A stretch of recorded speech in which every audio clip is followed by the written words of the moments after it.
What is it that Dennis Prager was just talking about? There was some video that came across my Instagram feed that was him saying that whatever medical organization is recommending that children not be labeled male or female, right? Because they don't have the ability to choose. Yeah, right. They can't tell you how they identify. And have you? Let's find out, because it's something crazy. Yeah.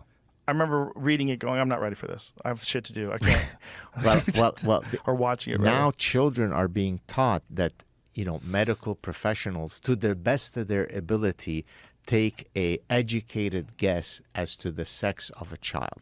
Really?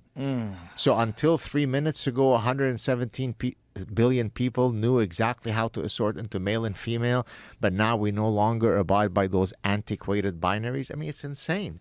So It's terrifying. Why can't we chew gum and walk at the same time? I think both you and I are very socially liberal. I don't care one way or the other about what transgender people do. That doesn't mean that I have to accept the fact that a guy with a penis can call themselves a girl and I have to just say amen. It seems crazy to have to agree to that. And that's not discounting the idea of trans people. It's real. But it seems crazy to force everyone to go along with what was called gender dysphoria up until very recently. Exactly. And there was a psychological condition that they would talk about, an issue that people had. Well, and to the point, remember earlier I put up the Jamie put up the Dress to Kill movie. In the past, when you wanted to have a sex change operation, the number of steps that you had to go through before you were accepted for sex change reassignment was quite assiduous. And it made perfect sense because it's a really, it's something that you can't undo. Yeah. And so it made perfect sense that you'd have to go through. And now a 5-year-old can say that they are and you're not allowed to question it. It's insane. You can put them on hormone blockers. And you can put them on hormone, exactly. And there's so many problems How about, that they're finding now, that people that have hormone blockers. Charlize Theron adopts 2 kids from Africa, 2 boys, and it turns out statistically that it's perfectly reasonable that both of them are now girls. Have you seen that? I saw some meme. I wasn't sure that it was true. If that is true, that seems very unlikely statistically, doesn't it? No, of course. I mean, already. What are the odds? So I think it's 1 in something like 10,000 that you have like full-blown gender dysphoria in the order of that magnitude. So if you have 2, so it's 2 independent events. So it's 1 out of 10,000 times 1 out of 10,000. That's a very small number. Let's steel man this. Okay. What's the most charitable explanation for this? Why she's doing this? Why this is the case? Why this is the case that she adopts 2 kids and that they turn out to be girls? So I don't think it's a charitable explanation, but I think it's the correct one, and I talk about it in the last book. So I talk about Munchausen syndrome by proxy. So Munchausen syndrome is when I fake an illness myself to garner sympathy and empathy. Munchausen syndrome by proxy is when I harm someone under my care to garner the empathy by proxy. So it could be my child, it could be my dog, it could be my elderly parent. And so I've argued that transgenderism, as exhibited by many of these progressive, is a form of Munchausen syndrome by proxy.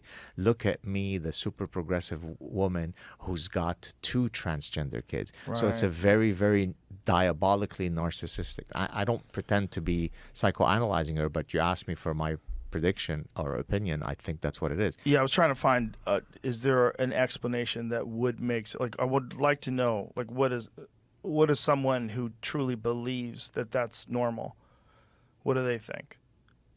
Who believes that what is that normal? It's just normal that those 2 boys turned out to be girls?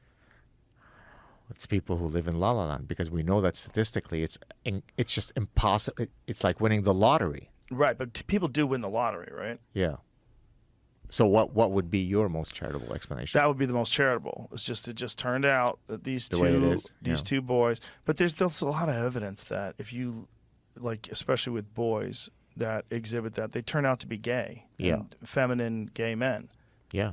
Which used to be fine. Yeah. And now it's like, like Tim Dillon has an argument about it, that a lot of this is really homophobic.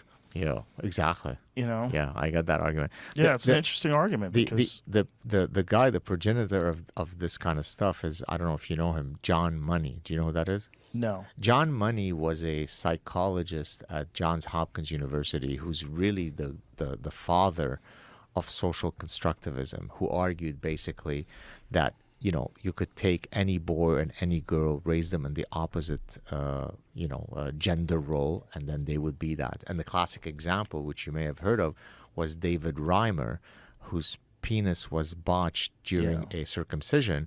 They put a dress on him, said, call him whatever, Linda, and then he ended up committing suicide. Well, the guy who started all that was John Money at Johns Hopkins.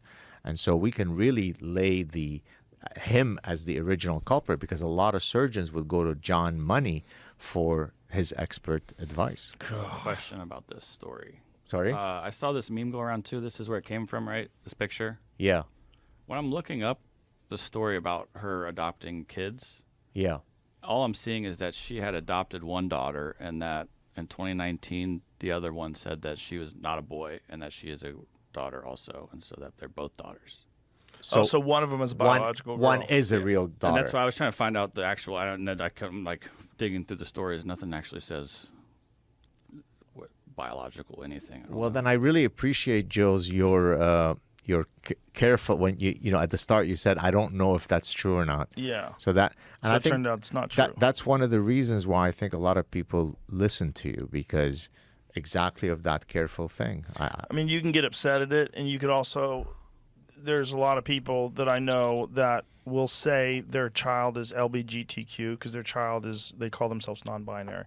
I've seen this happen before. Like, people, they wave it like a flag, that it's like this amazing thing that they have a queer child. Yeah. And the kid is just like, no, I'm just I don't fucking nothing. I don't want to be this.